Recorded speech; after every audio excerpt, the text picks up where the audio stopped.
Alright, what's up everybody? Welcome to another episode of KMS Reloaded. This is episode 6. This is going to be the second time I've filmed episode 6 today. Earlier this morning, I tried filming it at Katahdin Ironworks, which is like this old brick kiln. It's where they used to fabricate iron, obviously. But audio was shit. It was too loud, so I had to scratch the show. The initial plan was to record this in the morning, but there's been some recent developments going on, which I'll get to after the recap, which has necessitated that I do another KMS Campfire Reloaded edition. After this recap, if you're interested, stick around. There's going to be some notes about this show. There's going to be some changes coming to this show. Again, I feel like this is what started off every show recently.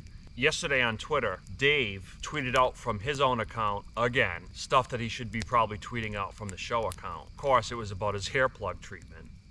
And so what happens, some hair plug guy tweets at Dave and basically offers him some service, either at a discount or for the goose egg, who knows. Kirk has gotten so far in this dude's head. Not only are they calling into the show now, but now they're tweeting at Dave. So I'll have to keep an eye on that story.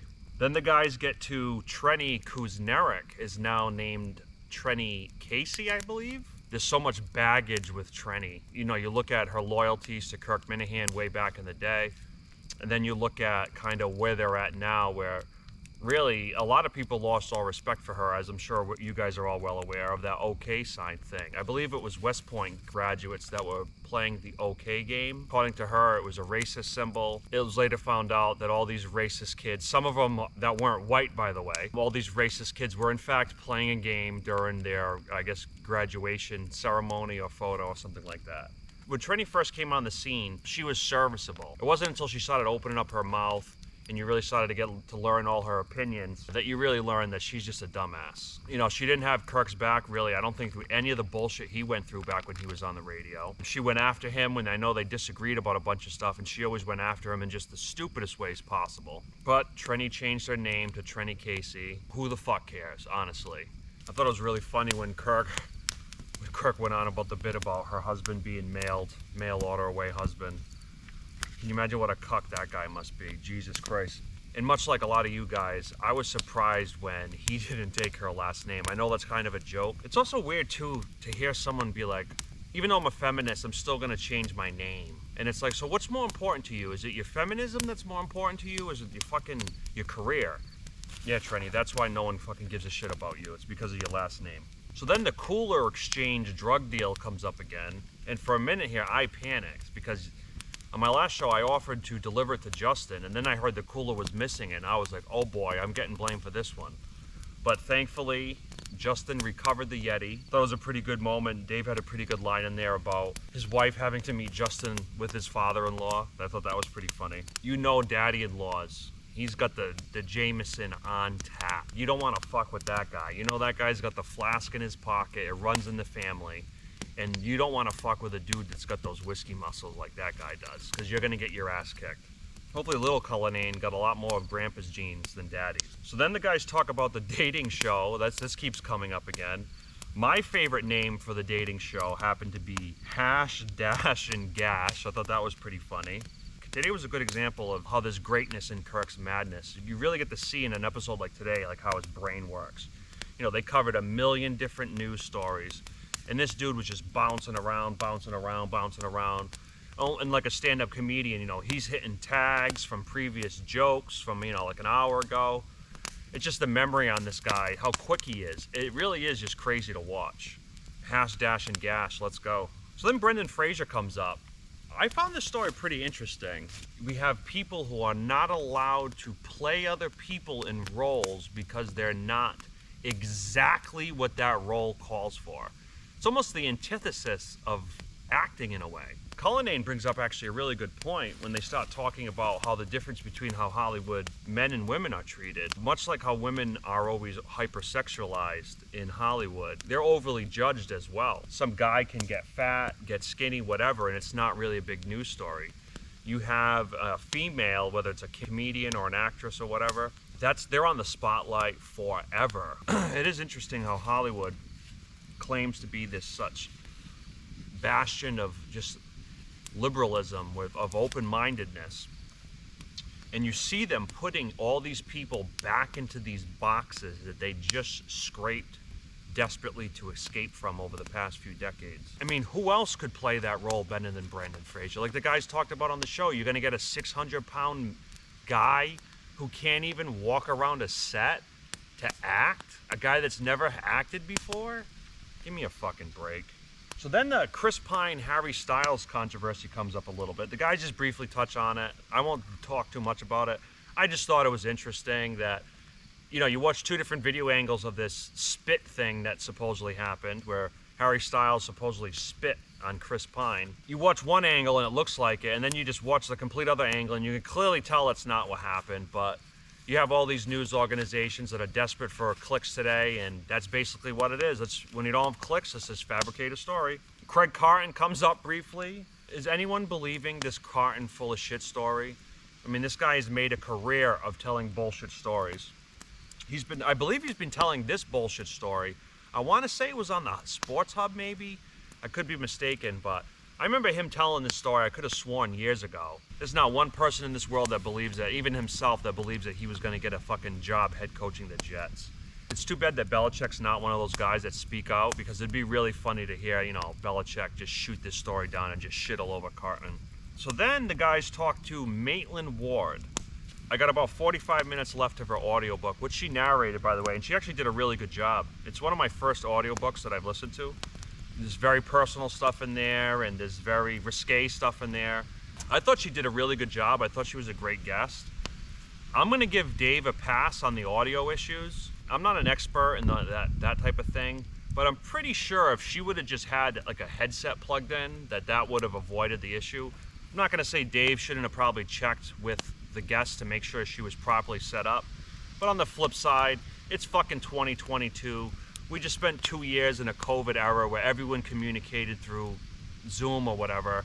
The idea that this, you know, millionaire doesn't have a proper setup to talk to guests, especially when she's pushing a book. I got to give Dave a pass on that. But again, I'm not an expert, so I don't know. The go-to question for any interview, tell me about the biggest asshole, still hasn't gotten his answer that he's waiting for. But overall, just a really good guest. Hopefully we got a new porn star for the Kirk Minahan show. I enjoy her work. Not bad. I was impressed. Man, she's making 6 figures a month on OnlyFans. Holy shit. Maybe Kirk should start an OnlyFans. Imagine the money he would fucking get. Alex Bennett comes up again. And did anyone not see this coming? I feel like this is something we all knew was coming. Kirk offers to let her take over the KMS Twitter account. Kirk has a really funny analogy, and it's so true. You see this all the time. And you'll probably see it at the next Rough and Rowdy as well, if Kirk's not a part of it. Kirk basically made the metaphor that KMS is like a sun, and when you get in its shadow, that lack of sunlight just really, it makes it a dark room.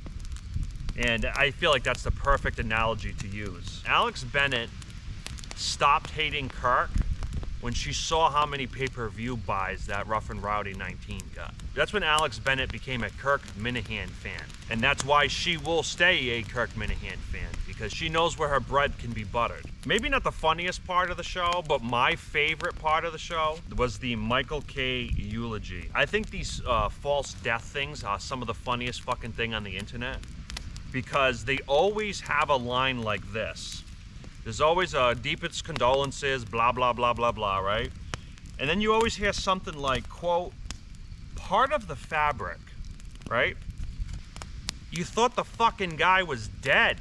How much of your fabric can you be if you fucking think the guy was dead? So then we get to the calls. I thought the calls were okay. I really enjoyed the Clit Game call guy. I thought that was a really funny call. I'm sure you can figure out why. I enjoyed the Kelly Keegs call. I thought that was really funny. I did not know where that was going. And then the guys pretty much close out the show with something we all know is coming, and something that I am very excited for. September 9th, Steve Robinson's return to the KMS studios as the producer. That should be a wild show. When I recorded this show this morning, the case stuff was just breaking as I was recording. So one of the cool things about doing the show over again is I get to talk about the case a little bit. If any of you haven't listened to season 1 on the case, go listen to the case. It's an amazing podcast. It really is. One of my favorite podcasts that's ever been done. To be a fan of Kirkman and to kind of follow it as the podcast, as it was going on and the story was growing and growing and growing. Congratulations to Kirk and Steve. Unless you solve any more murders, this is probably going to be one of the biggest highlights of you guys' life. So enjoy it because you guys deserve it. I've never lost anyone like that, but I had a good friend growing up. Her mother was killed. Her mother was a taxi driver. Her mother was killed for under $100. And they didn't catch the guy for a long time. But just kind of seeing what she went through without that closure, it's not going to change anything. It's not going to bring the person back from the dead. To see what a difference it was for that family when they finally did catch the guy. It lets the person rest peacefully, as corny as that's going to sound. So again, congratulations to Kirk and Steve. There's not too many podcasts out there that say they could literally change the world. And this one did for at least a few people. You know, it completely changed their world. So now let's get to the sponsors of today's show. We had Ridge Wallet, which is ridge.com. Promo code is Kirk. Milton's, the store for men. They have 3 locations all throughout Massachusetts. Burlington store is beautiful. I can say that myself for sure. BlindMike.net and Blind Mike's Patreon. Check that out. My favorite sponsor, BetterHelp.com. Promo code is Kirk10. And then, of course, we got Tommy John. TommyJohn.com/Kirk to save 25% off. So that's the end of the recap. Anyone who's not interested in the changes that are going to be made to this show, sign off. And I will see you next time. For those of you interested, stick around. All right, so I need to give you guys all an update on this show. I have to make a choice. I like doing this show for you guys. Problem with it is that some of these shoots are taking me, 8 hours of driving time there and back. To look at it this way, to see how much time this show takes up for me. And again, I don't mean to bore you guys with this, but it's kind of important to the changes being made to this show. So usually the show drops around noon. I like to listen to the show 3 times before I record this show. When I don't listen to the show multiple times, I can tell the difference in the quality of this show. A show like today, that's 6 hours of listening. Most of these locations are 3 to 4 hours from the house one way. So you're looking at 8 hours of driving time. So between listening to the show and driving, literally half the day is taking up just getting to these locations. A lot of times you have to play with the lighting, the angle, and all that stuff. That takes time. That's why a lot of times these shows don't go up till the night before the next show is going to air. It's just because they take so much time to do. I've been accusing people on this show of being a selfish asshole and putting themselves first before KMS while claiming the otherwise. I got on the show last Friday, and Kirk and Dave told me flat out on the show that I need to start producing content for the show. I need to start making clips. I need to start trying to get some stuff that they could use on the show. And that was almost a fucking week ago. Don't know what I was waiting for. Don't know why I dragged my feet. Really have no excuse. It's kind of fucking embarrassing, honestly. Like, I don't know what, here I am taking all these shots at people for being self-centered assholes when I was basically doing the same thing. All I cared about was this fucking show. Here I am walking around telling everyone how great this fucking show is, and I'm doing nothing for Kirkman. I need to start working on the KMS show first. I need to put KMS first. So what does that mean for this show? When I started this show, I always wanted to have it under 10 minutes. That was the goal, 10-minute wrap-up shows in 4K. And I haven't been close to achieving that yet. So you're gonna see that from now on. You're also gonna see the shows in 1080p instead of 4K. That's gonna save me literally half the upload time. I planned on doing a 10 to 15 second custom intro for each location I visited. I can't do that anymore.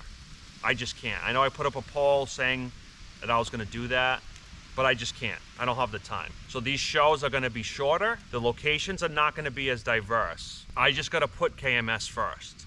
And I gotta not be the selfish fucking asshole that I turned into without even realizing it. So I just wanted to be honest with you guys. I just didn't want to change the show and not ever mention it. The whole point of me doing this show was so I can produce content for KMS behind the scenes. KMS first from now on, not this show first, not my own self first.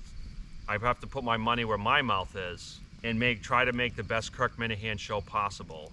instead of trying to make the best KMS Reloaded possible. All right, so that's it for KMS Reloaded episode 6. I will see you guys next time. Take it easy. No big deal. No hard feelings. Good luck. Fuck you!